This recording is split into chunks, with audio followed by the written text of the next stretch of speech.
Sakeibaknei hian an voi khat chu eya keji somli vele taman ei thei.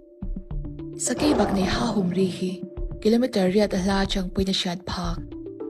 Sakeibaknei le Sakeipa-ngai le zote hi family khatan ni.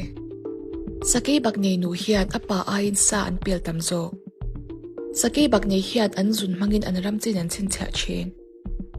Sakeibaknei chungchang na shat lo turte. Ato berami hi oi lo hialang. Sakeibaknei hi darkar khata kilometer somriat vile sakin an tlan thei.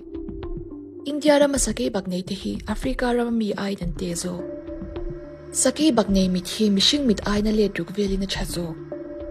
Tuilheu khat biao ma se Sakeibaknei hi tuilheu khiam takan ni.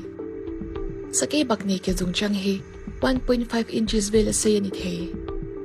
Sakeibaknei se na zong hi PSI pounds per square inch zaruk som nga velani.